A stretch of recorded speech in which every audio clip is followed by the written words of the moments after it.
They called it the Warminster Thing.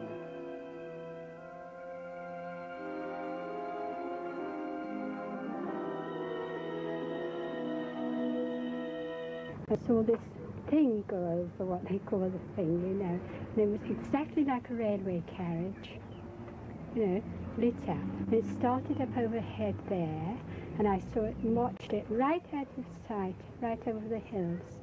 But I looked in that direction, there was a silver plane and a pink one, like between a pink and a red cerise colour then, right side by side. And they were in that direction, and there was no cloud, but I don't know where it went to. I heard this noise, it was a hell of a noise it was. And came down, you know, it was a bit misty, foggy. And it was like as if a tin can was floating with nuts and bolts, you know, and somebody was rattling it. What I did see was a green, shimmering light for about a quarter of an hour. Well, it's hard to explain. It's like a bright light with a red light in the middle. Like cigar shape, glowing at each end. I saw something over there between those two bungalows, and to me, it looked as if it was about 500 feet high. No higher. It seemed to be hovering. It resembles something like a comet, but comets are white, so this one was orange, oval colour, so it certainly wasn't a comet. There very well might be something in the stratosphere. I mean, we're sending spaceships to other planets, and I can't see any reason why, if there is life on another planet, they shouldn't be sending craft to us. Obviously, these things, whatever they are infinitely maneuverable. They're certainly beyond our ability to catch. We can't put salt on their tails, as it were. Tell me what you saw. Just an object in the sky. And what did it look like? Like a saucer. Yes. And were there any lights or anything around No, it? it's just a white object in the sky. We were busy in here, but we had to come back in. But the three soldiers that were there with us, they also saw it. And they described it more or less like a lampshade. Well, although I've seen it, it hasn't convinced me. I still don't think there's anything in it myself. I think it's just a load of tripe. That's all. Hundreds, perhaps thousands of people were convinced that creatures from outer space had arrived. Excitement grew to fear, so much so that on August the 27th, 1965, the council chairman took the extraordinary step of calling a public meeting. The town hall was besieged, and the Warminster legend had begun. I have never seen anything like it that Friday evening. It was fantastic. The people in the town, the reporters, all the dailies. My phone didn't stop ringing. We had them knocking at the doors. I've never seen anything like it. The only thing I could do, on the Monday morning I went on holiday to get away from it. It started off Christmas Eve 1964, which we published. A very respected member of Warminster, it was the postmaster actually, he reckoned he had strange noises on Christmas Eve, rattling on the roof, no known cause. And really, I suppose that's what started it, and from then it snowballed. Reports multiplied, eerie shapes, ghostly lights in the sky, and more than anything, that awful, terrifying noise. From all over the world, the watchers came, scanning the skies from the hilltops round this Wiltshire market town. In 4 months, 400 sightings had been reported. In the pubs and in the shops, the talk was of little else but the thing, and generations of television reporters were to cut their teeth on the mystery. And this Wiltshire town is back in the news again because yet another attempt is now being made to identify the Warminster Thing. Now, the Warminster Thing, as some people already know, is the term given to mysterious objects which have been seen in the sky around these parts. And this latest investigation, the most comprehensive yet, is being undertaken by an organisation called UFO. Now, that stands for the British Unidentified Flying Object Research Association. It seemed incredible, but in Warminster, excitement was at fever pitch. Surely, they argued, the sheer weight of evidence meant that something was going on. We have no doubt whatsoever that the phenomena at Warminster, the sounds and the sights, are connected with and caused by flying saucers. And therefore, of course, it is our business, and we are investigating and have been since the phenomena were widely reported. Now, the all-important question, does this thing really exist, or is it just a joke? Well, it exists undoubtedly.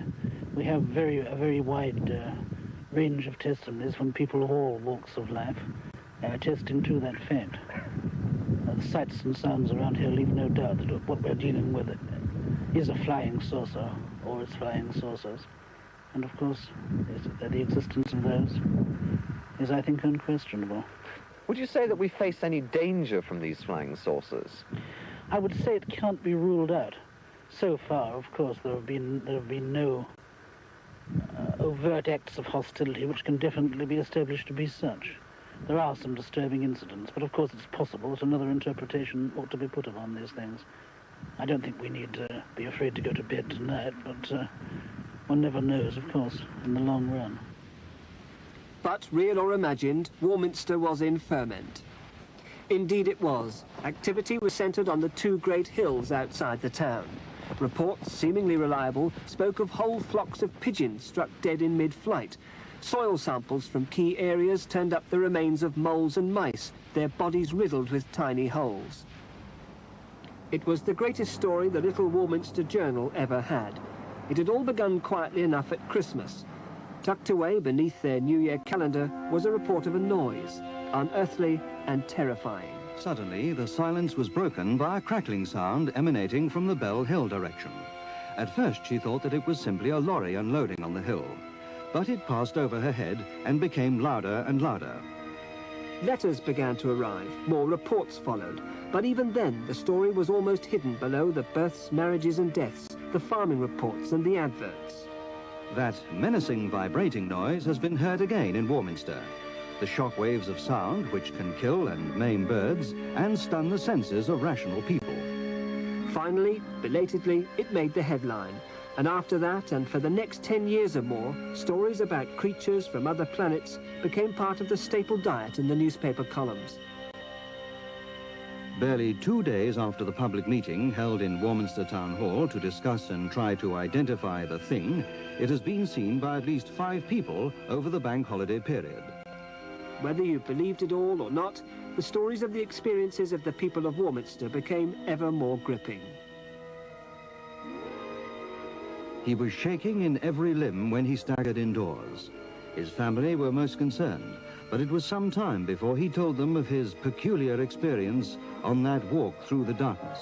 He saw nothing. It was a noise that made the strong lad's knees knock. The same weird crackling sound.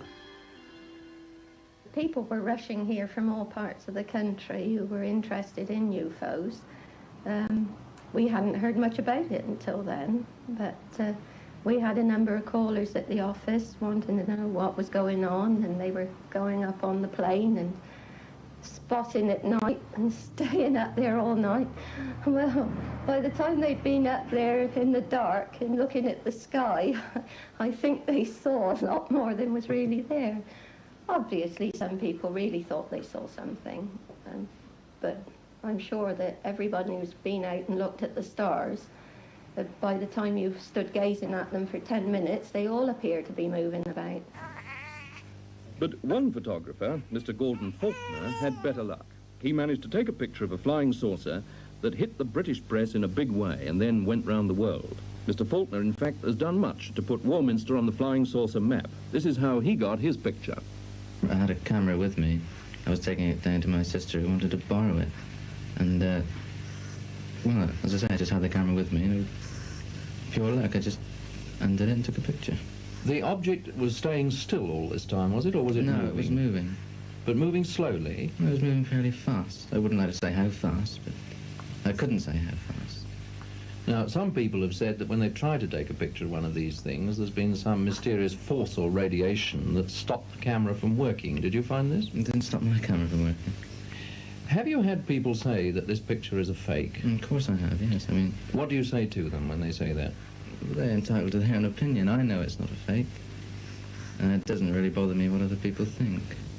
Some people, nonetheless, are distinctly bothered. Colonel Allen, for instance. Well, I think the whole thing's a lot of nonsense. Why do you say that? Well, to begin with, there isn't a single authenticated sighting by somebody who's, shall we say, qualified to give an impartial scientific assessment of the sighting. Now, you believe, I think, that it's possible to fake photographs of these objects fairly easily. In fact, you've done it yourself. Yes. How have you done this? Yes. Well, I had one colour film left on a reel, and so I produced this. And this is exactly what? Well, the flying object was actually drawn on a piece of paper and cut out in outline, and then photographed against a blue bath towel on the ground, whilst I stood on a stepladder leaning against the wall of the house. And I moved the camera slightly as I took the photograph so as to blur the thing. And what are the reactions of the believers to this photograph? Have you shown it to anyone? Well, no, I've kept it fairly quiet because I had intended originally to bring it out, whilst admitting it was a fake, next time the thing blew up, as I'm sure it will do. In fact, it is doing now. Number 42 Chapel Street, Warminster, is out of this world. It's Britain's first satellite station for tracking unidentified flying objects. Using binoculars and a high-powered telescope, the UFO brigade are mixing up a storm in the Wiltshire heavens, looking for close encounters of the third kind. Well, I was in the army at the time, and it was way back in '64, and myself and two friends were down the local park, just over the road there, and we saw these people looking into the sky, and lo and behold, there was a UFO. Well, I think it was a UFO. It was a cigar-shaped, you know, the typical grey cigar-shaped, and it hovered for about 20 minutes over the church, and that was over the actual town.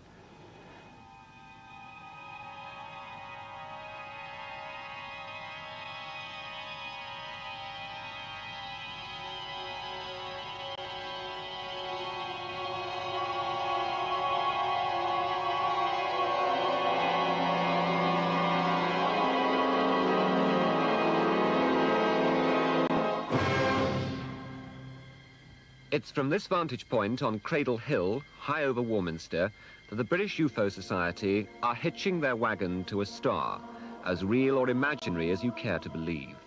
They claim the skies around Warminster are littered with UFO junk, which shines on the faithful who come here from all over the world. On a clear day, they say, you can see practically anything. Strange lights of brilliant colour have been reported streaking across the sky, sometimes hovering for several minutes before disappearing into the hillside. More exaggerated claims speak of elf-like visitors coming down from flying saucers and interrupting army manoeuvres at the nearby Royal School of Infantry. But seeing is believing, say the UFO Society, and it's true that more and more people, disillusioned with life on Earth, want to believe in a force outside their understanding. For this reason, the UFO people are offering star weekends with bed and breakfast tossed in between the odd galactic happening. But the town of Warminster, which is preparing for its summer tourist season, thinks UFOs are strictly non-new. Overtures to the local Chamber of Commerce for more hotel accommodation went down with as much conviction as finding a black hole on Salisbury Plain. But undeterred, the UFO Society are fighting on. Inside a cottage they've bought and renovated for £11,000, they're hoping to whet the imagination of Star Trekkers with UFO badges, stickers, notepaper, books and T-shirts. A mass of literature is being gathered to awaken skeptical minds. Photographs of actual sightings are on display, although few of them have been authenticated. It's said that 90% of all reported sightings can be explained by natural phenomena. But what about the other 10%? Sally Pike believes she witnessed the real thing.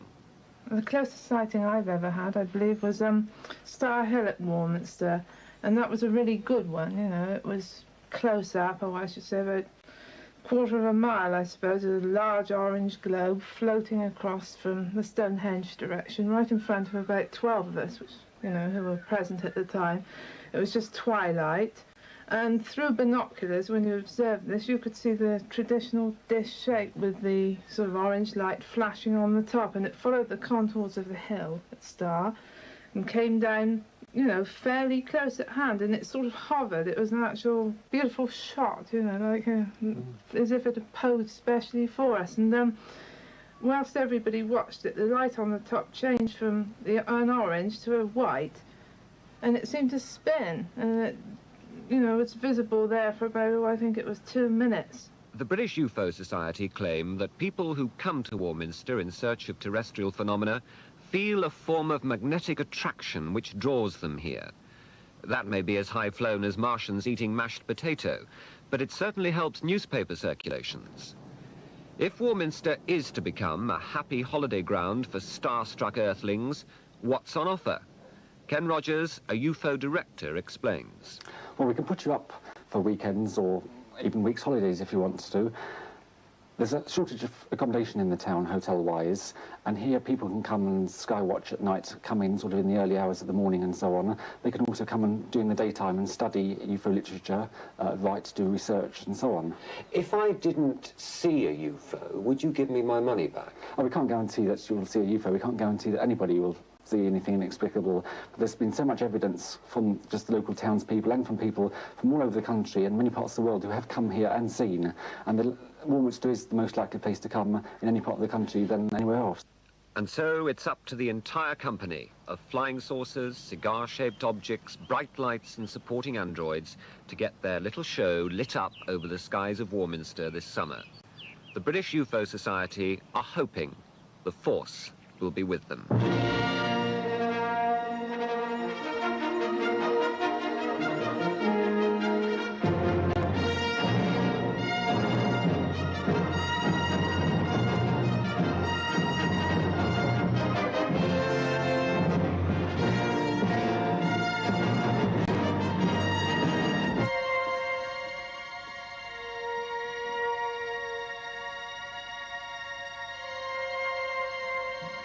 It's the interplanetary traffic which singles out Warminster. For 2 decades, it's been haunted by the thing or things buzzing local airspace.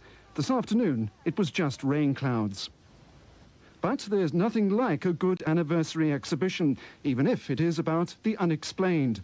20 years' worth of speculation and study is on show. It goes to prove that in UFO ratings, Warminster is definitely the final frontier for flying saucers and little green men. The thing was heard a long time before it was seen. During the summer of 1964, people in the district of Warminster were startled by sharp crackling noises in the sky.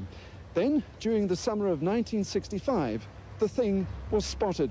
Here in the village churchyard of Heytesbury, the vicar, his wife and son were mesmerised for half an hour by a fiery red cigar shape in the sky. It was the first of many sightings to come. It sparked a skywatch. Space groupies with telescopes camped out. Scientists from all over the world came to study something that mostly wasn't there. The lucky ones witnessed strange sights. I was invited up here in Easter 1966 by the local journalist who then said, come up onto Cradle Hill and on any clear night we'll guarantee you'll see something inexplicable. I thought, oh, I was a bit cynical, you know. And I came up here and lo and behold, at about 9:30 in the evening, a formation of 5 lights suddenly appeared in the sky, just where we are now, and appeared from nowhere from the sky and went across in that direction towards Clay Hill. And then the lead one went very faster and it ended up going into what we call a base star, and it went inside the belly of the thing. And of course this base star wasn't a real star, it was a craft. And no logical explanation for that? None whatsoever. It wasn't the army, it wasn't aircraft, it wasn't a weather balloon. As far as I'm concerned, it's a UFO.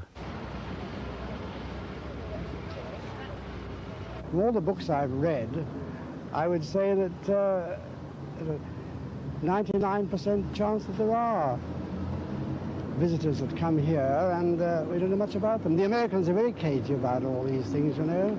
Don't bother to look very much, so. You know, not interested. No, a lot of people go out there, but they'll do damn really. I was in a flight to Spain one year. I went into the cockpit of the plane, and I said to the pilot, "You ever see any flying saucers?" "Oh, yes, they frequently fly along beside me in the cockpit." What do you know about that? And he wasn't pulling my leg. No, I suppose there must be something, yeah. Be silly if there ain't.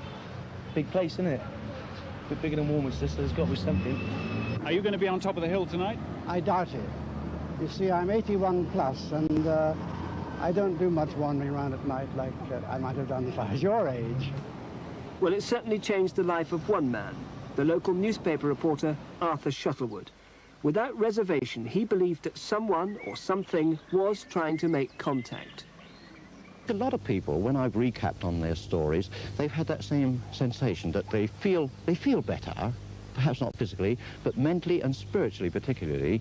They want to achieve something for the benefit of mankind. I don't think I ever have, you know, but you do get that feeling that's inculcated in you by this experience, I think. Would it be going too far to say that you feel you've had something like a religious experience? Yes, I don't think that would be exaggerating. You do. You seem to have a new outlook, a new mental outlook on life, and you want to help people. This is most peculiar, perhaps, and it's almost incredible to you, no doubt. But I felt that sensation. I wanted to see it again, and I wanted to convince whoever was on board that we weren't antagonistic and we wanted to warmly welcome them if they cared to land. And of course, they have landed. They have landed now. A lot of people agree. The mystery of these extraordinary circles, which appeared in a cornfield at Westbury exactly 2 years ago, has never been explained. Circle spotters discovered the most startling example in what was becoming a puzzling summer. Beneath the White Horse at Marlborough, a formation of 8 circles appeared, 6 of them forming what looked remarkably like a great crucifix. On the ground, Colin Andrews and his team measured, finally calculating that the crucifix was just 1 degree out of true. That's 7.71 at 45 degrees. We haven't had it before. It's very spectacular. It's very large. It's one of the largest formations we've seen. And as I say, it has all of the hallmarks of the genuine phenomenon.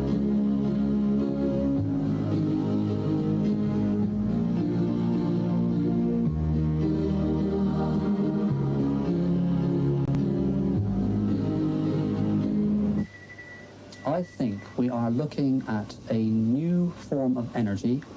The vortex itself, I believe, is created by a new kind of energy, probably related to magnetism.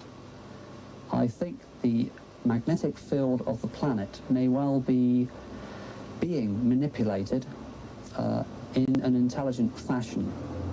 And the evidence is beginning to support the theory that there is an intelligent, a thinking behind this.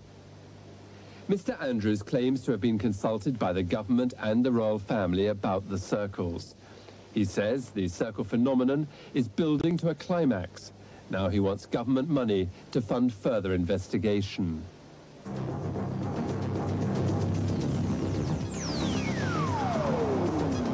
Since man conquered space travel, it seemed less and less fantastic that other beings may have been doing it too. Over the decades, there have been countless UFO claims. Strange lights in the sky, powerful force fields, even spaceships themselves. It's not surprising then that some think the circles are caused by the classic circular motion of flying saucers.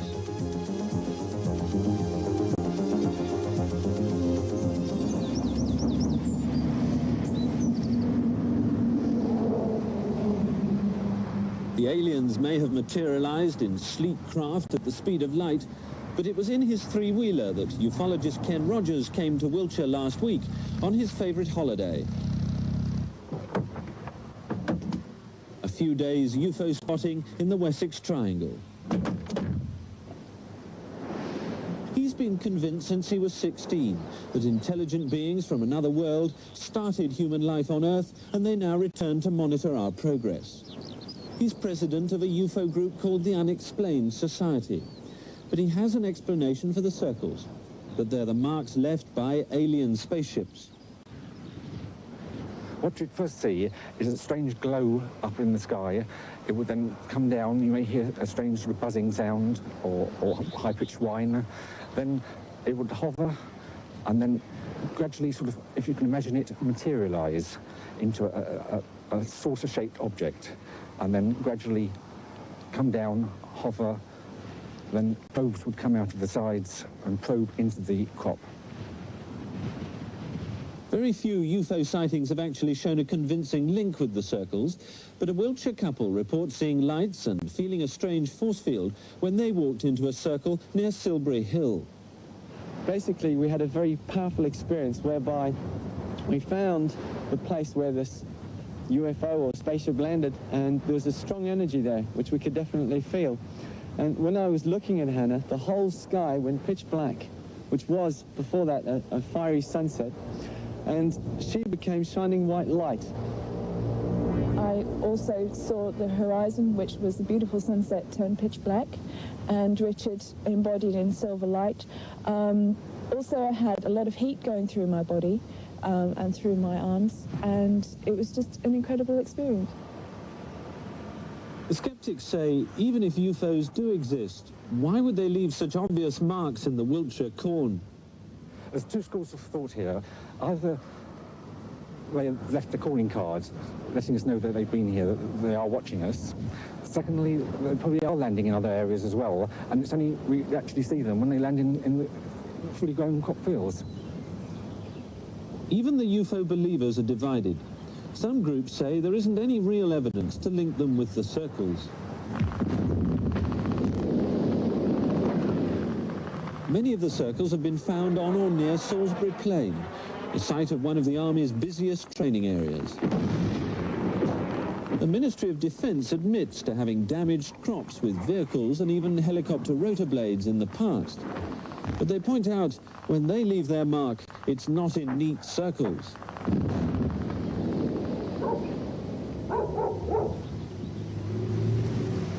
Circles have even cropped up on Army land.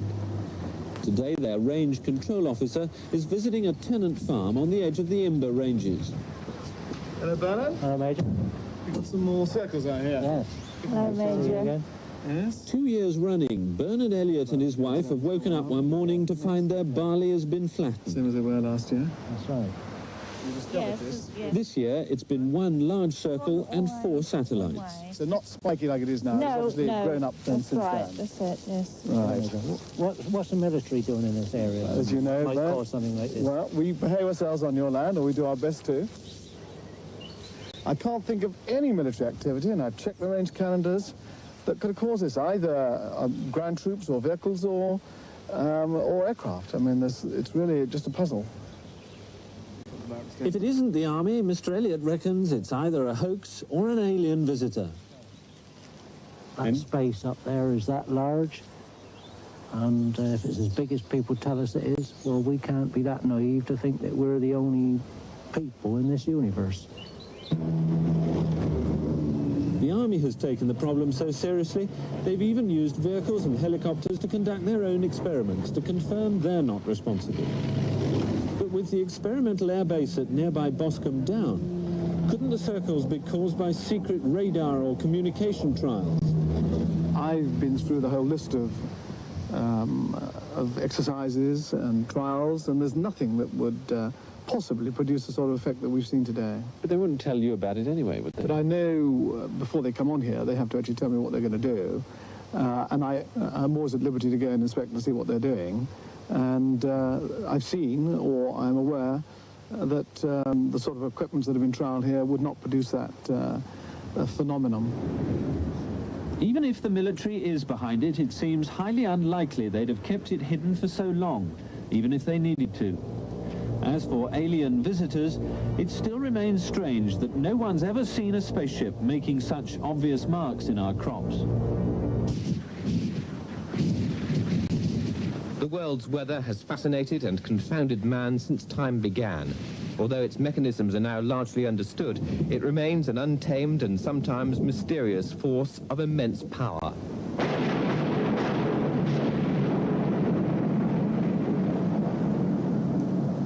Great wind movements like hurricanes can now be observed by satellite and their course predicted. But now there's talk of something new in the skies, an invisible atmospheric force which leaves not destruction in its wake, but beautifully formed circles. It's the theory of Dr. Terence Meaden, an independent meteorologist who's prepared to battle with the scientific establishment to get his radical new ideas accepted. He's the director of the Tornado and Storm Research Organisation based at Bradford-on-Avon in Wiltshire.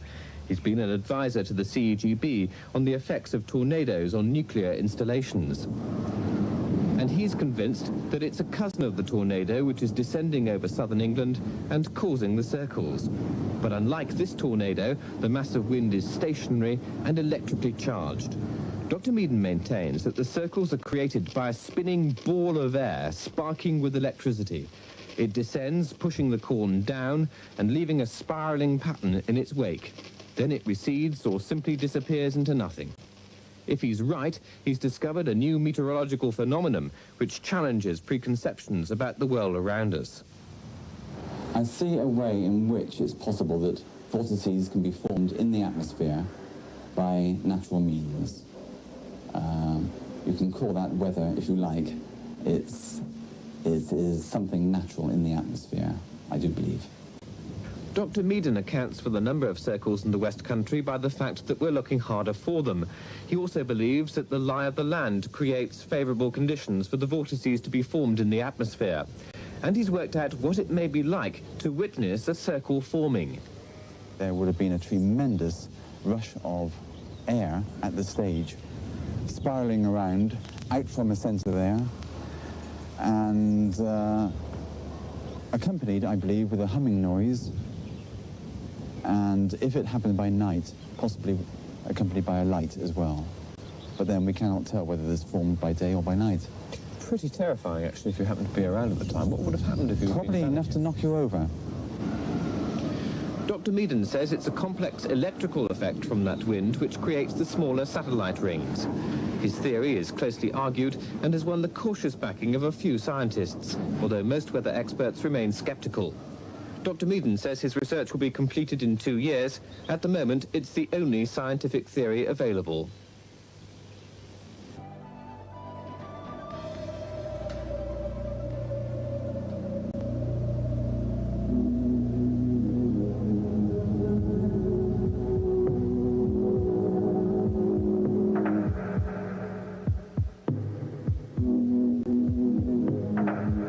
Something very odd's been going on in the south of England. Strange circular shapes have been appearing in the crops, particularly in the area that was once King Arthur's Wessex. Could it be that someone or something is running rings round Arthur? Everywhere you look in this part of England, there are circles, round barrows, tumuli, constant reminders of an age gone by, and the special significance which Salisbury Plain had for the early Britons, and the Druids who built their most sacred temple here in the form of a circle.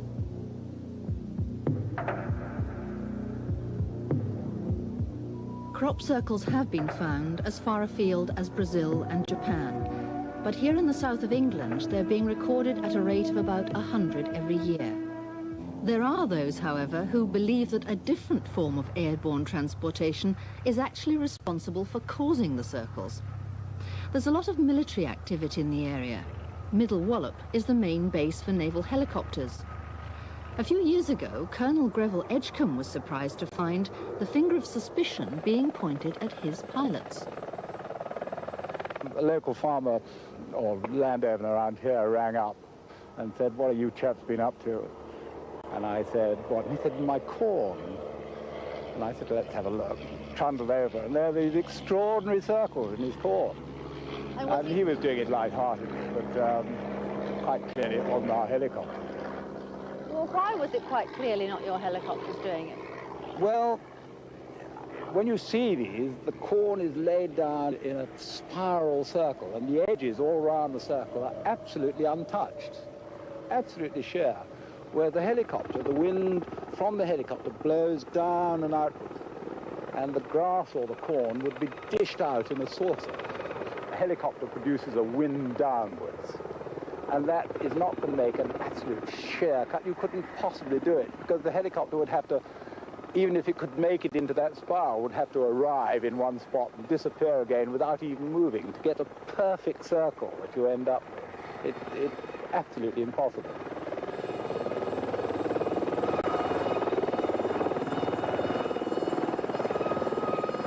So, it's unlikely that it's caused by the downdraft of a helicopter. We have a good eyewitness account from Melvin Bell, who lives in Wiltshire, and who, when riding on horseback one evening, saw such a circle being formed. This was near Bratton, and he said that the spiral circle was laid out as he watched it, and that in addition he could see dust and debris spiraling upwards around the edges. All there was really was like a whirlwind, very much the same as you would get in a shopping precinct, where rubbish just goes in a circle and comes out from the ground. And it just left a circle in the ground, and really that's all there was. This is what I've been using to explain some of the more unusual properties of the crop circles. In fact, what this is representing is nothing more than the foot of a fairly conventional whirlwind, but many whirlwinds have been known to have, in addition, an external sheath. And if an external sheath of this sort also comes down to ground level, then one will get simply an annular ring cut out into the crop. And is it possible that the outer circle would turn in a different way, would spin in a different way from the inner vortex? That is a necessary consequence, really, of the conservation of angular momentum, that the two are turning in opposite senses. Of course, not all crop circles have an outer ring. Others, like the ones Colin Andrews showed me, have two. I mean, as far as this formation is concerned, it's only the second time throughout the world this has ever been seen. Well, that's with the two rings. That's right, with the two rings. But one of the things that surprises me is that this is going a different way from that band and from the band there. One's going clockwise, one's going anti-clockwise. That's absolutely consistent with everything we see. These structures are a balanced entity. The other thing is, I mean, you've got the crop is standing perfectly around the edge of it, isn't it? I mean, is that fairly common as well? Yes, it is. It's bolt upright. There is no lateral movement whatsoever. It gives very much the impression that something either from underneath or from above has pushed itself into the crop without any lateral movement whatsoever. Are there any other phenomena? There are a number of fringe phenomena events which we feel it is worthy of our time. One such event occurred on, I think, 10 days ago, just over the brow of this hill here to the southeast at Kilmerston, a village called Kilmerston. A lady there rushed out into her back garden after hearing an extremely loud bang to find that a galvanised water trough, cattle trough, containing about 80 gallons of water and weighing approximately half a tonne, connected to an underground water pipe, had propelled itself through the air for no apparent reason without touching the ground once. The water, I should add, had disappeared. What explanation have you got for that? Frankly, I have not got an explanation. We are looking here at a relatively new phenomenon, a very important phenomenon. This is happening throughout the world and cries out for understanding.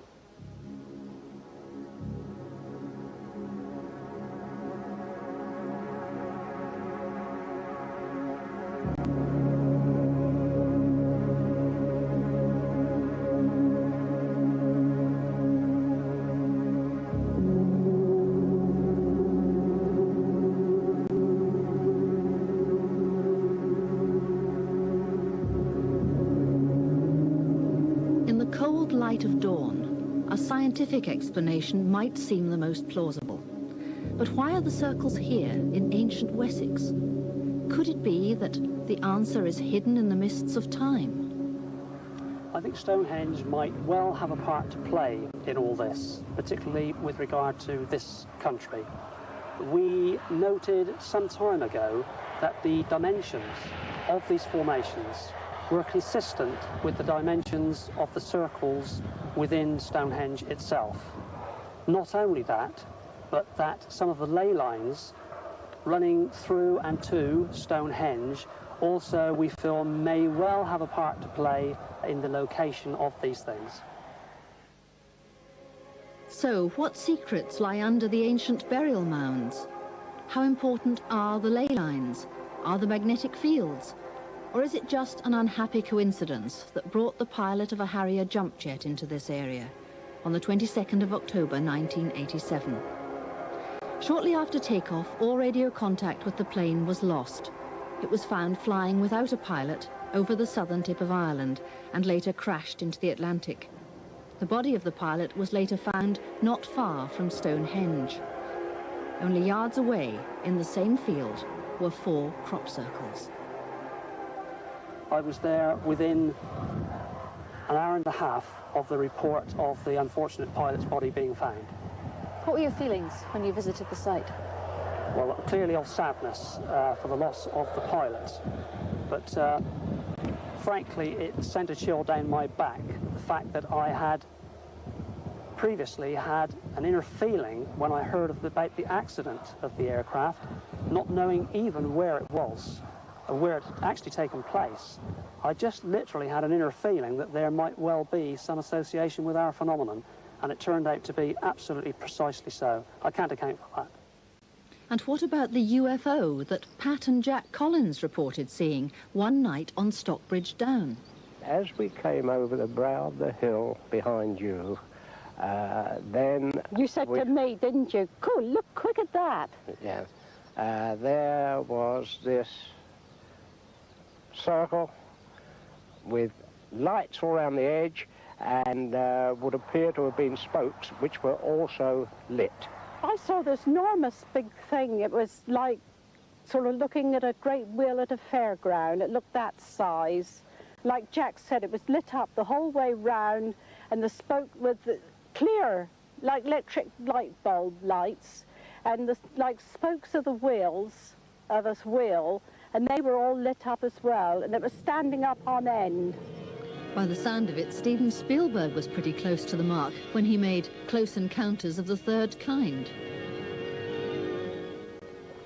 What did the philosopher say once? There are more things in heaven and earth than are dreamed of in our philosophy. I don't know. Oh, I definitely think it's something, it's not from this earth. Because, as I say, they're so... The way the corn is swept around in them, and you've got the 4 evenly spaced where I should think feet have come down or something, out on the... You get the great big one in the middle, and you've got the 4 outside ones. I mean, they're so evenly spaced that it's got to be something like that. Talking about feet on the ground, the military kept pretty quiet about this 4-legged friend. There's no doubt that some of the UFO sightings on Salisbury Plain can be put down to unmanned gadgets like this spy in the sky being tested.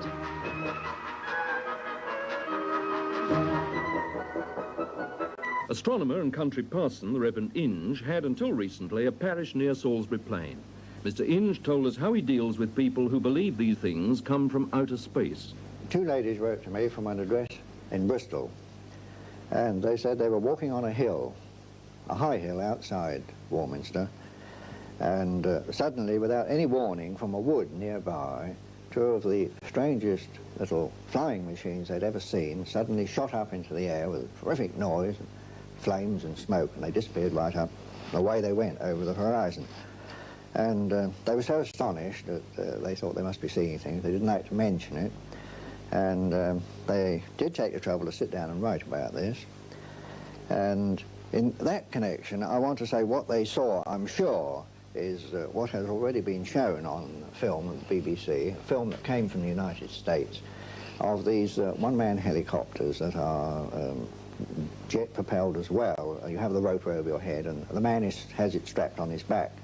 And I met another man later on, as I say just now, he actually saw one of these come down alongside his car, and he stopped, and he saw the man pull out a map, consult the map, see where he was, fold it up again, put it in his pocket, crash helmet and everything, and press the button, and away he went up in a sheet of flame. Now that would frighten the life out of anybody if they didn't know what it was, and the stories about men coming from outer space would be almost justified in that case if you didn't know what it was. So there is nothing to worry about. After all, none of these things has killed anybody yet, or as far as I know, injured them, except perhaps the brave people that are taking part in them, and then you don't hear very much about that. But would you go so far as to encourage ordinary people to think these did come from outer space, so that the services could carry on with their experimenting behind this sort of smoke screen? Would you go that far? No, not a bit. I wouldn't. That would be deception, wouldn't it? I would simply say, look, you've seen something that perhaps you weren't supposed to see. I can assure you that there's no danger from it, and if you see it again, just remember that it's really in your own interest and in the interest of this country that these things are happening, and just go to sleep on it and don't worry about it. So I'm personally, my message to the people of Warminster is, don't forget that you live on the edge of the perimeter of an experimental area where brave men are doing experiments in connection with all three of the forces. You're the editor of the local newsletter about UFOs. What? A lot of people do say it's the army around here that are causing the Warminster thing, but we've traced back through history that cases occurring before the army came here, and also we've got cases on record of army personnel out on manoeuvres actually seeing things themselves that they can't explain. What about the answer lying in the soil? Have they examined that theory equally closely? We asked Mike Hodgson from the Soil Survey and Land Research Centre to come along to Francis Shepherd's farm in Wiltshire, where circles appear regularly, to see what he could dig up. I must say that there are many features in the landscape which are well known to archaeologists and soil scientists, which are based on crop marks, which are based on soil. And these are often archaeological, round barrows, things of this kind, but they're all related to either differences in soil nutrition or in soil depth. Soil depth, of course, affects the water supply to the growing plant during the summer season. There's still a possibility of something like that here, but my instinct is that perhaps there isn't. Chemical causes have been dismissed because the circles are so geometric, but fungal infections can cause fairy rings in grass. As a true scientist, Mike Hodgson took several samples before passing an opinion. Now what I'm looking for is a bit of reaction to this acid. It's going ever so slightly.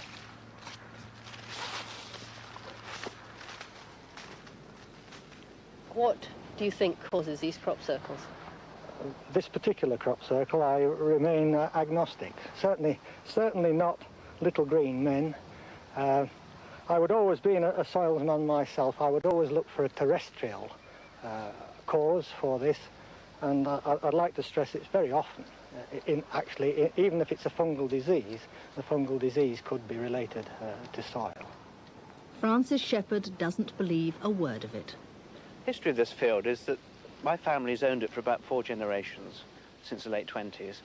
And we've had a period of about 60 years without seeing any circles at all. And then in 1983, rather a shortage of news in the newspapers.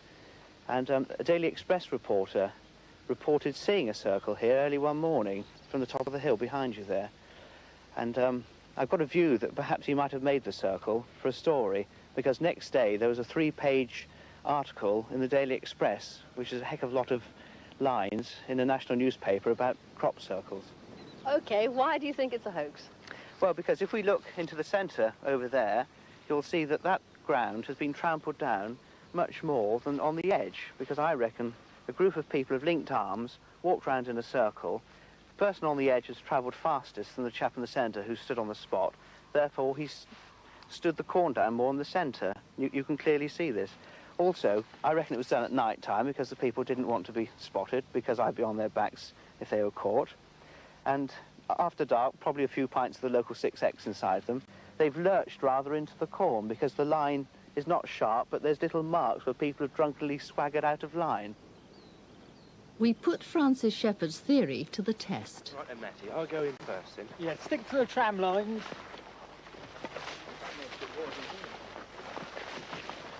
We enlisted the help of a young farmer's tug-of-war team.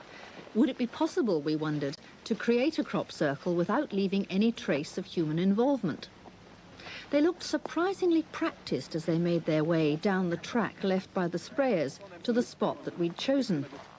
They were armed with nothing more than a stick and a bit of old rope.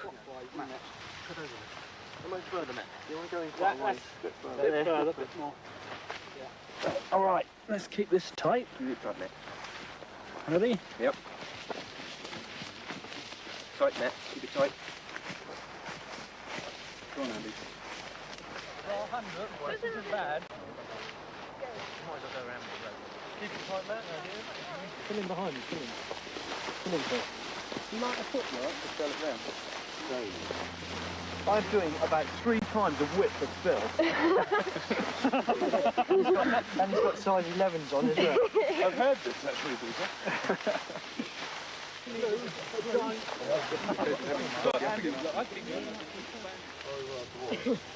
It was roughly at this point that serious doubts crept in, and all thoughts of little green men were replaced by images of large ruddy ones. Got to cover up the scorch marks. Can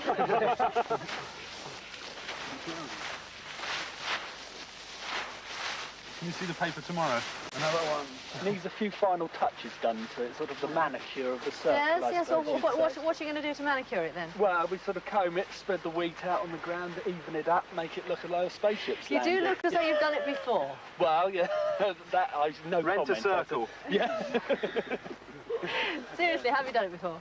Well, that would be telling. Yeah. Trade secrets. Yes, I wouldn't like to say. I think there'll be many farmers in Hampshire that might be knocking on our door.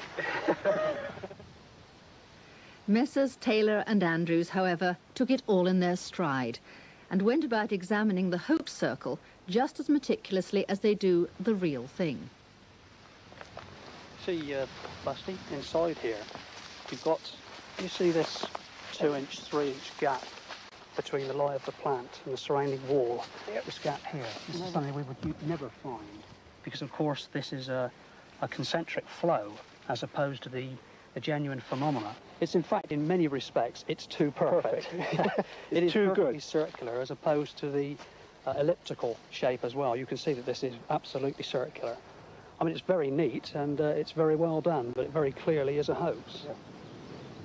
We identify very quickly those circles that are hoaxed, and we have seen 3 this year that have been hoaxed. The lie of the plants within the genuine phenomenon is entirely different to anything that can be hoaxed and has been hoaxed. Have you ever been taken in? Not as yet, not as yet. But we don't set up to be taken in. We obviously, we are wanting to get on with the job and to break beyond this hoax nonsense. There is a genuine phenomenon here, one which now we have to get to the bottom of. But this one, as they say, could run and run. No matter which theory you support, whether you think it's an elaborate hoax, a stationary whirlwind, or believe in Colin Andrews' unexplained phenomenon from outer space, collecting the data to support the claim is full of frustration.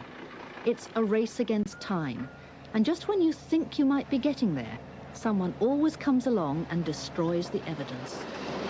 Ken Rogers is chairman of the National Unexplained Society, which boasts 2,000 members. Yeah, wind conditions, you can understand a mini whirlwind. Farmers know what a mini whirlwind looks like in their fields. It's perfectly symmetrical. You only have to look, as I said before, the television pictures, the perfect circle in the middle, followed by the 4 outer circles outside, which is typical, as far as we're concerned, to the landing and taking off of a UFO. But even the sceptics were hard put to dismiss some of the reports. In the village of Steeple Ashton, dozens experienced an encounter of the most peculiar kind. The chap here in the blue sweater, now you've got a good view of it. What do you think it was? I think it was a spaceship. A spaceship? Yep. Why do you think that, in all seriousness? Well, it had a hole through the middle, but it was sort of hard around the edge outside. The clouds couldn't pass through the outside of it. Could go through the middle, though. You ever seen anything like it before? No. Not nothing like that. And how long were you able to see it? I was up in the window, I saw it about 3 minutes. 3 minutes? Yeah. Was it sort of hovering, or...? No, it's just going around like a wheel, just going over. Now, you got a good view of it. Describe it to me. Well, it was sort of blackish grey wing going across the sky, and it was dark on one side, and in the bottom it had a sort of little line through it, and it was moving across the sky slowly, and then it disappeared behind a tree. Miss Green, did you see the phantom object yourself? I saw it, yes. How would you describe it? Very much as the children did. It appeared to be a smoke ring. That's the best way that I can describe it, as a smoke ring. Any theories as to what it No might be? theories at all. None at all. I mean, obviously people are going to speculate men from Mars or what have you. I mean, the only thing I can say really is that I'm glad there were a lot of other people saw it at the same time as I did. Down in the town, at least one group of people were over the moon, the traders. An invasion of sorts had certainly arrived, but it was of a very different kind. Not little green men, but tourists, thousands of them. If the Warminster thing wasn't exactly a put-up job, at least the town's shrewd businessmen knew a good thing when they saw it. It did wonders for trade. I'm sure the traders did some business. I'm sure it is, because there were hundreds of people coming into the town, hundreds. Yes, this is a map showing all the 11 ley lines that run through Warminster. Indeed, UFOs were tailor-made for tourism. Because it is unique in the world for this number of ley lines crossing. This is the original photograph that a gentleman actually sent us 3 weeks ago. You see, they're crossing. Interest became so great, one couple even set up a UFO bed and breakfast hotel, marmalade and Martians on the menu in the mornings. The idea was an immediate success. It could only have happened in Warminster, and of course the Americans in particular loved it. Well, because there was a tremendous need in Warminster, and we'd heard from Arthur Shuttleworth about people knocking on his door at all hours of the day and night, all the year round, not just the summer, wanting to know about the hills, what he's seen, could he take them up on the hills, where can they stay the night, where the army is, and all this sort of thing. But why do you believe so strongly that there are UFOs from another planet? I've seen quite a few of them, some of them very close up. Such as? In North Wales, I've seen what I thought was a mothership about the size of a jumbo jet without wings, about as close as 300 yards, coming up a valley completely soundlessly, very large, very silvery and beautiful, and it stopped and did a complete right turn into the side of the mountain. And how close was this? This was about 300 feet above a lake and about 300 yards away, and it was midday with no clouds or anything. There's got to be other life than this tiny little planet. And we saw, when we came on holiday to Warminster, we saw one zigzagging over the top of us.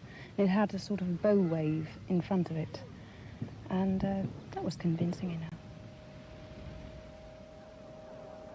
The little market town stayed in the limelight for more than a decade. It somehow became accepted as a place where the unusual was pretty usual. The very name developed a ring which in itself became evocative: Warminster.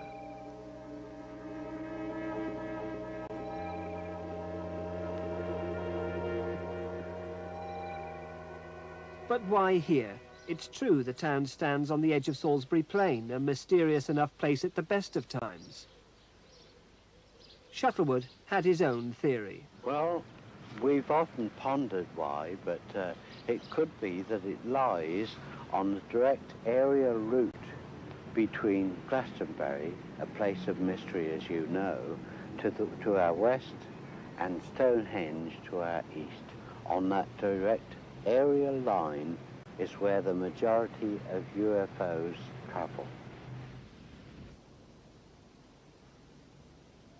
It's amazing, the number of books have been published on it. The Warminster Mystery, more UFOs over Warminster, UFOs, Geese in the New Age, Warnings from Flying Friends, all just about Warminster. Most of the UFO books you pick up now in America, you look at the index pages and they've all got chapters about Warminster in. It's incredible, the amount of interest outside the town that's been created by this strange UFO phenomenon. It wasn't a publicity stunt, it wasn't a hoax, you were quite genuine in what you think you saw? There have been one or two hoaxes, yes, over the years. People have sent up lighted balloons and so on, but they haven't really sort of fooled us. And you can look back in history. In the 1920s, the local head postmaster collected folklore and legends of the area, and strange stories about ghosts and poltergeists and so on, because they didn't know about UFOs then, because they're a modern technology thing. UFOs probably are the ghosts of modern technology. Well, yes, I think there is something, but what, I don't know. Do you remember the UFOs in space? Yes. Did you believe in it? Well, I think there might be something funny about this kind of thing. There's so much in the air that you can't really tell. You sound as if you might just believe in them. Well, I don't know. There might be something in it, but I never found anything. Not myself personally.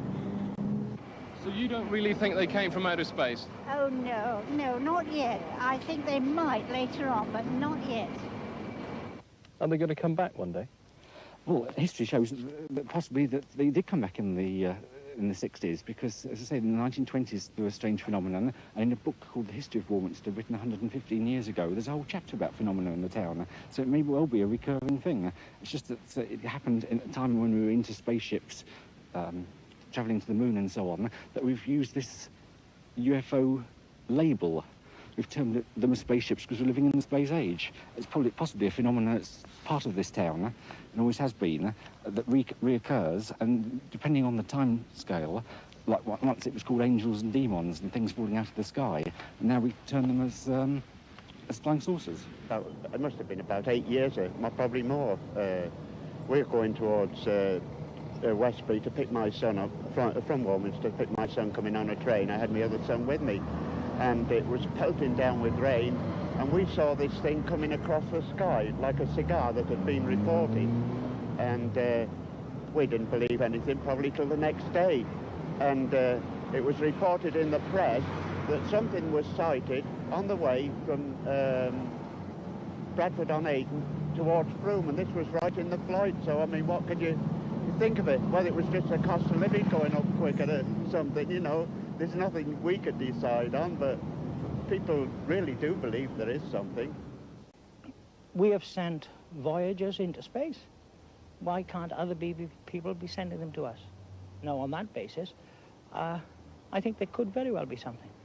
I'm not personally convinced, but there we are. They were sceptical when certain people postulated that this Earth planet was round.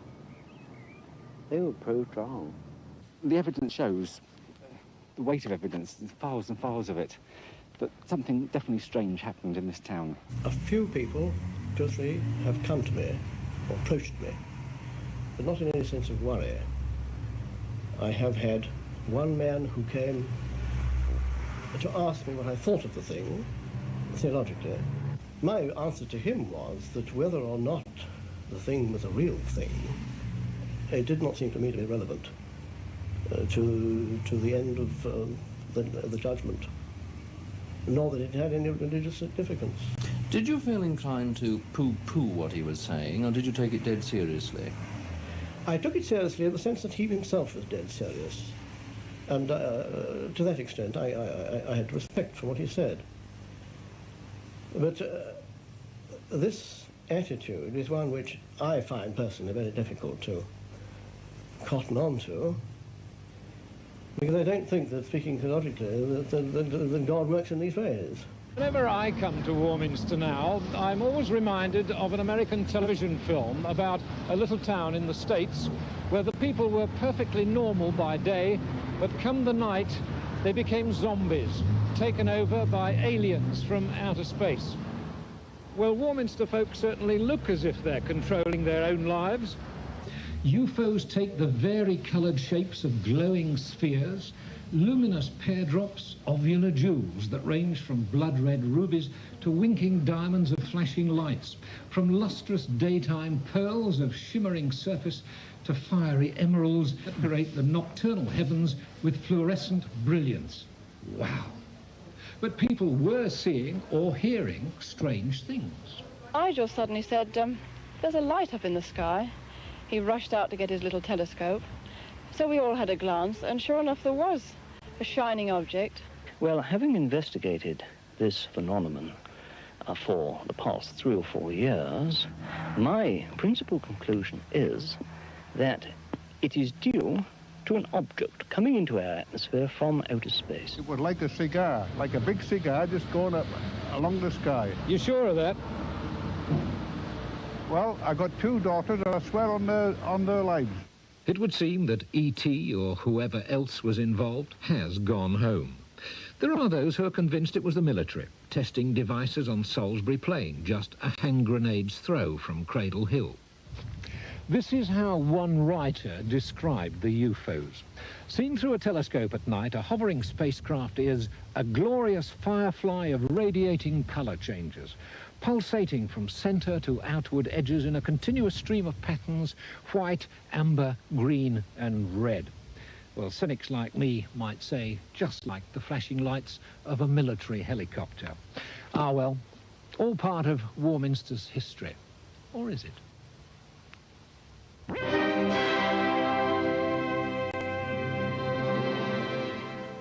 Mr. and Mrs. Payne saw the thing late one night when they were returning to Warminster on Mr. Payne's motorbike just before they were married.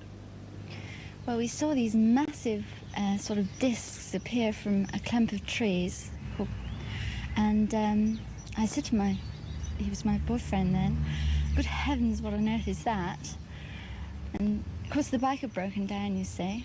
And he said, well, I've no idea. So we stood there looking at it, you know, bigger and bigger, and came towards us.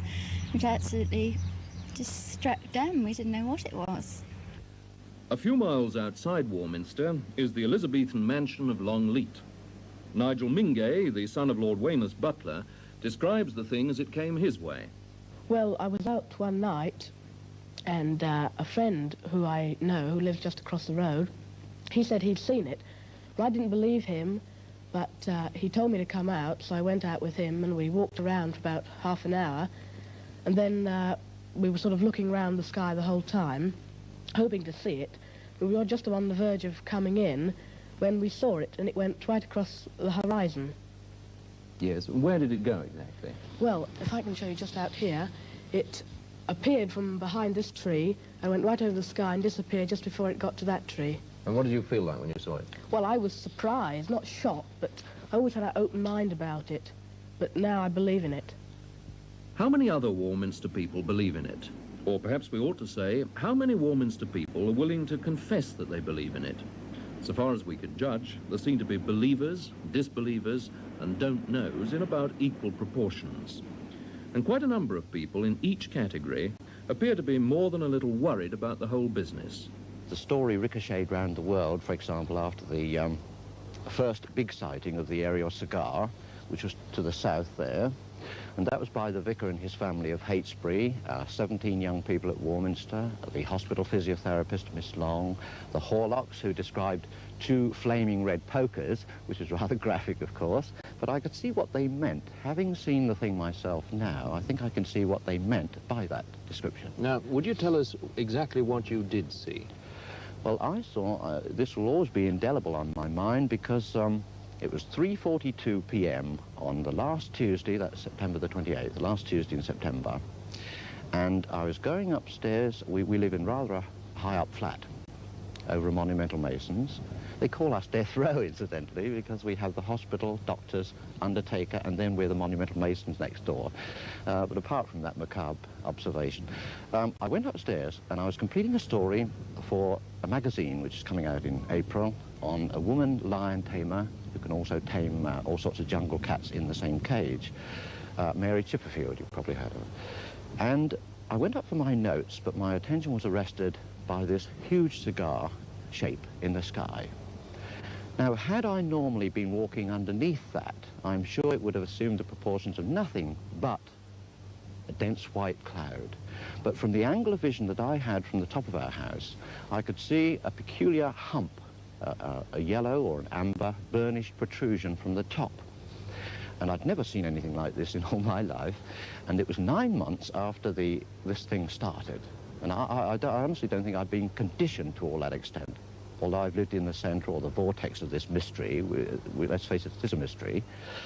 But I wasn't convinced, even in spite of the high calibre of witnesses, I wasn't convinced that this thing existed. But I saw this with my own eyes. I dashed straight away for a camera. I got the camera lined up, and the setting was about 8. It was a beautiful, clear afternoon. Out of the window, this thing came along over Colloway Clump, which is over there, northwest to southeast, gliding along, a gentle giant in the sky. I trained my camera on it, and I felt the camera jumping about in my hands. That was the first unusual aspect. It didn't frighten me, but I felt like sharp prickling needles down that side of the hand, the wrist, that side of the face, and my eye watered for 2 months afterwards on that side. That was the exposed side to this thing. Now that proved to me that whatever was on board, or whoever was on board, could see me, could see this apparatus of mine. It it threw out some concentrated force field. I'm quite serious about this, which deliberately, with a deliberate intent of gumming up the camera. And, of course, they succeeded because nothing developed from 25 feet of film except an 8-feet portion burnt right through. That's all I had on my camera. If they're trying to make a major impact, Yes. one would think they wanted all possible publicity. Why should they want, then, to gum up the camera? Well, I think the reason that struck me at the time, my wristwatch incidentally stopped. I didn't notice that until afterwards. I don't think that they're so worried perhaps about photography, but if they're thousands of years advanced, over us, and they've learned perhaps thousands of years ago to outlaw war, and you notice that the heaviest sightings of these people on this Earth are just preceding a world war or some nuclear experimentation, some danger threshold, shall we say. If that's the case, and they saw the camera there, what's to prevent them being at no more than half a mile up at that time, I'm sure, thinking automatically, here's one of those crazy Earthmen and he's got a gun on us. I think that it's a fear that they have that I might have opened up on them, you know, with a machine gun. For all they knew, I think that that's why they gummed up. There's no shortage of people who've seen peculiar sights and heard peculiar sounds. Mrs. Head's got the most vivid recollections. I was woke up, really, out of me what sleep I had, by this noise. First of all, it was like hail. And then it got nearer onto the roof, and it was like a lot of cats scratching, or like an aerial scratching about, you know, up there. And then I thought to myself, well, what on earth is that? I lay in bed for quite a while, and I got quite hot. I got panicky, you know. So I did venture, and I paid to bed. And I looked out of the window, and there wasn't a drop of rain. It was all dry. Everything was as dry as a bone.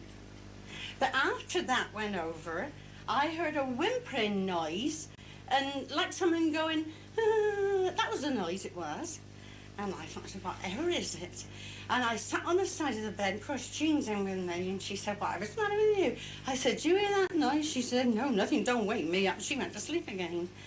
So the dog downstairs, she didn't bark, but she was making that woofing noise. You know, woof like they do. And afterwards, when I turned over on my side and I got into bed, it looked as though there was a light, like the cloud going over a moon. I don't know whether anything passed over then, but there was no planes, nothing at all in sight. I pull the blankets up over my head and think, damn the army, I wish they'd shut up and go to sleep. In bed or out, Miss Anderson has both feet right on the ground. She's no intention of being taken in by any talk of visitors from other planets. Last summer, I got up one morning, looked out of my bedroom window, and we had got army in green camouflage jackets with leaves in their steel helmets romping round the estate yard and the withy beds beyond. You could call those little green men, I suppose. Now, what do you think about this general mystique that's developed about these objects around here? I think it's a pity that so many people are ready to make categorical statements about a thing that nobody has bothered to investigate. As far as I have been able to discover, there has been no coordinated observation, no scientific inquiry as to what's happening. Various individuals have seen various things and have immediately drawn their own conclusions.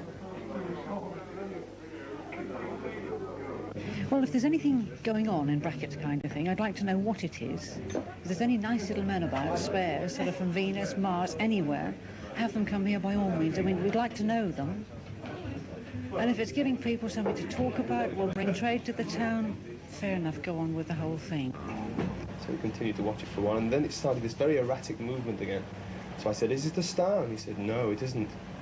And then he believed, as well as me, that there was definitely something around. I believe in it because, whereas those who haven't seen it don't believe it, those who have seen it must believe in it. It's as simple as that. Those who see, believe. Those who don't see, scoff. I don't believe them. Just don't believe in it at all. I think there's something that's it's not proved.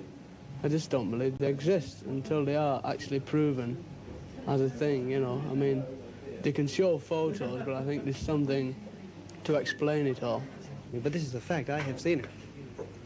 Oh, I have seen it too. As a matter of fact, we were coming over the plain one night. We were travelling rather fast. They just overtaken, so my wife said, "Stop, stop." Well, it appeared to be round to me.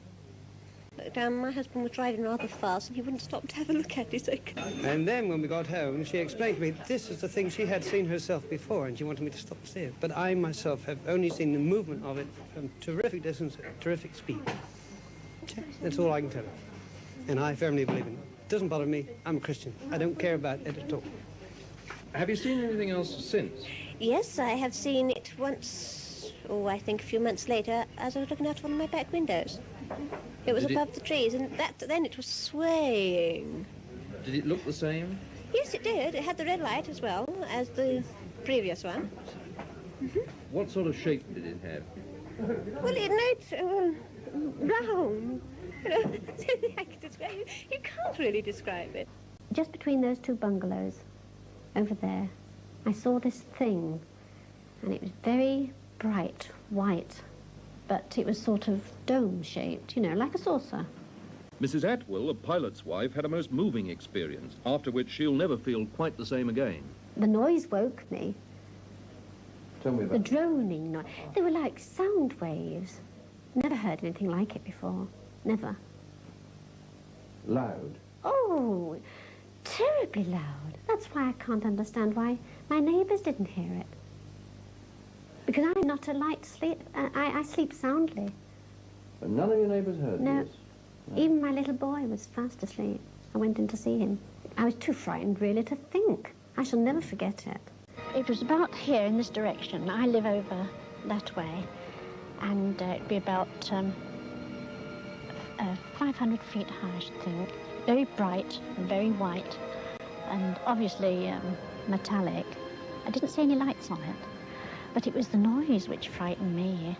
It was a terrible, high-pitched, droning sound.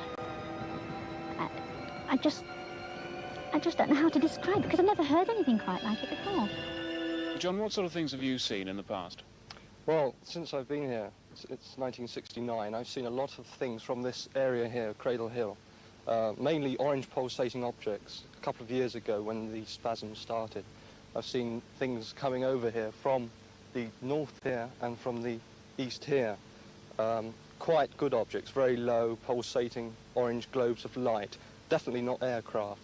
Apart from these objects and the white pulsators, which are quite numerous here, I have seen a landing at Star Hill, which consisted of 3 revolving lights coming down.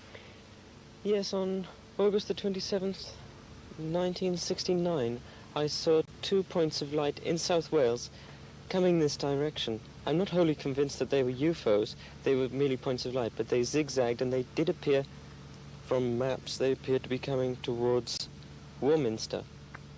Other people saw rather spectacular things on this hill that night. They saw 2 objects. They sought them here. They sought them over there. They sought the things over there. They sought them everywhere around here. Some of them thought they even saw them, but others had rather different views. It's the beer around here. What? You mean it The gives people UFOs. hallucinations? Yeah. I saw a big ball of fire go across coming from the camp way towards Froome. They came from Boscombe down. Air ballooned with the doofers on.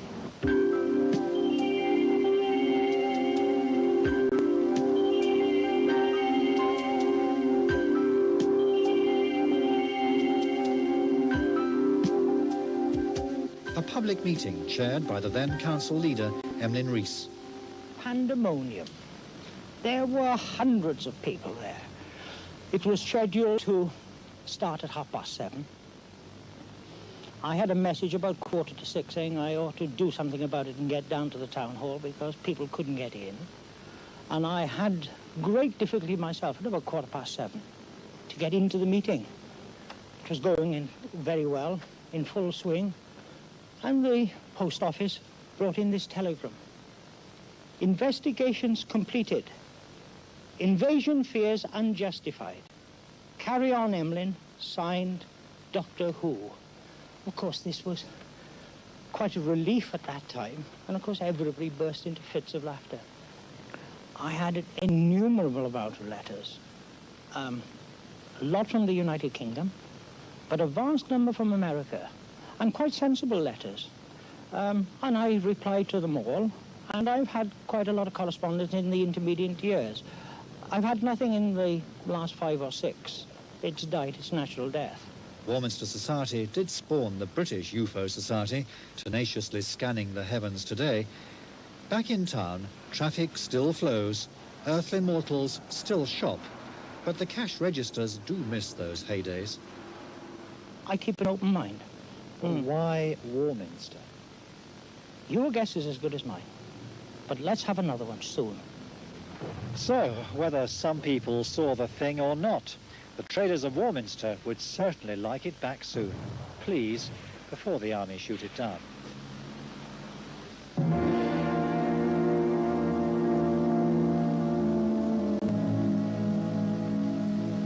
I hate to say this, it sounds a bit big-headed, but I've seen dozens of them, and I've been quite convinced in my mind, you know, that these are not just satellites, they're not just roving planes or helicopters. These do extraordinary things, maneuvers that nothing that we know can do in Earth concepts. You've seen them here behind you on the side of Cradle Hill? Here, over the copse there, over an ancient Iron Age settlement and fort there, beyond us here at Clay Hill. I've seen them in this vicinity for the last 6 years. All those years ago, someone else moved to Warminster, drawn by the unexplained happenings around the town. This face on the hillside in 1966 was Ken Rogers, and time hasn't altered his views. Same man, same place, 19 years later. Was it all just mass hysteria? Ken Rogers doesn't think so. He says his time wasn't wasted, and he still believes there's something about Warminster. You actually moved to Warminster because of the UFOs? Yes, I felt that at the time that there were things happening. The authorities and the scientists weren't taking seriously enough. I came down here and I interviewed lots of the local witnesses, and that convinced me, I think, more than anything. And they're really down-to-earth local people. I had nothing to gain from sort of lying or imagining these things, and they all sort of told a similar story. Strange noises on rooftops, followed by sightings of fiery cigar-shaped objects in the sky. Not just all sorts of people saw these things. Local vicar and his wife, the hospital physiotherapist, the head postmaster. So what sort of things did you actually see then up here on Cradle Hill? Looking back, I remember seeing shimmering orbs of light in the sky, silver discoids. Things called amber gamblers, things that, orange lights that suddenly would appear in the sky and sort of gamble along before suddenly turning off at right angles and disappearing into thin air. You were amazing. I was absolutely convinced that, and probably still am convinced, that Warminster in the 60s was invaded by either extraterrestrials or visitors from interdimensions. I mean, the evidence alone shows that something strange was happening. Up on the hill, Arthur Shuttlewood was convinced something was happening. He gathered dozens of reports from local people, ordinary folk who, in the words of one observer, were not easily given to flights of fancy. Or were they? Shuttlewood, a former policeman, had no doubts. The figures, they're rather round-headed, very tall, between 7 and 8 feet tall. They appear to have no neck, as the joint straight down onto the shoulders. Long, gangling limbs, and you don't see any features, but you see the solid outline of the figure, the entity, if you like, and the rest, the interior part, is transparent. You're suddenly aware that they're there, as though, sometimes, as though they've been riveted there, but in an invisible form. Crazy. Sounds crazy. Of course it sounds crazy. But they suddenly appear, and if you shine a torch on them, you know, you're rather agitated by the sheer height of these figures. Quite terrifying, really. You shine a torch on them, and they disappear. absolutely dematerialised. And then they come up closer to you, which is, again, frightening. I've had the back of my jacket tugged several times up here, and I've suspected practical jokers, you know, because we do get jokers, obviously, in this subject, but most people are serious about it. And you look around, nothing, nobody at all. The watch went on, but many of the locals remained unimpressed. If there was an answer, they had it, murmuring darkly of the military goings-on round Salisbury Plain, and the secret experimental aircraft establishment at Boscombe Down. Heaven alone knew what they got up to over there, but Shuttlewood knew better. I think that originally they came from some planet about 3 million years ago, this one cosmic surveying race, and they begat man in the image that they then were. So they come back with parental concern now to view us every now and again.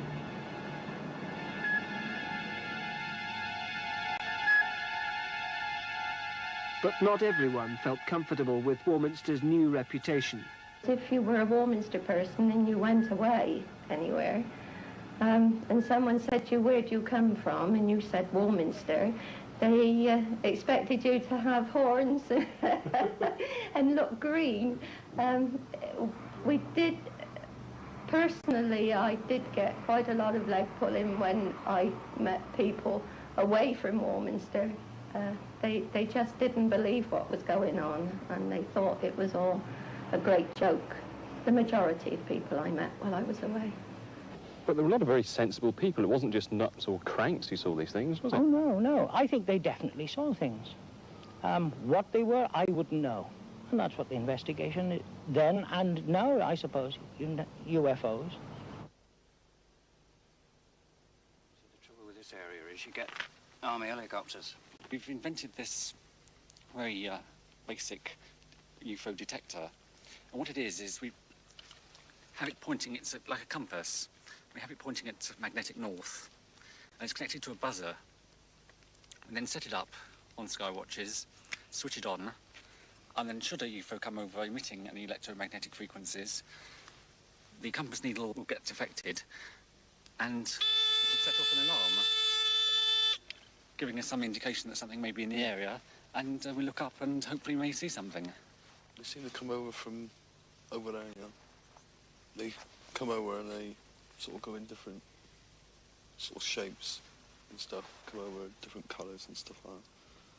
I mean, I've come here a couple of times with military operations on, and they say they don't come around then, so... But I believe one day I'll see one. Well, I've been up there several times and I've never seen anything. But well, I don't know, there's been quite a few sightings, especially over towards that side of the train. It's a big area up there, anyway. I was walking from Arn Hill up to Cradle Hill, and then just past the farmhouse, I became aware of this grey thing lying in the road, and I was just absolutely dead scared. You know, it was just this fear. It was just like a fog, really, but it was perfectly outlined. It was the typical classical flying saucer that you see in photographs and so on, and it just lay there right across the road, and I just went absolutely hot. I didn't know what to make of it. It was similar to, like, Doctor Who's TARDIS, if like. It was half here and half not, as if it was in another dimension. But it's an incredible experience, and I don't expect people to believe unless it happens to them. Have you made up your mind yet? Or are you, like me, totally confused and mystified? I just don't know. Anyway, I think somebody's trying to tell me something. I'll talk to you soon. Bye-bye.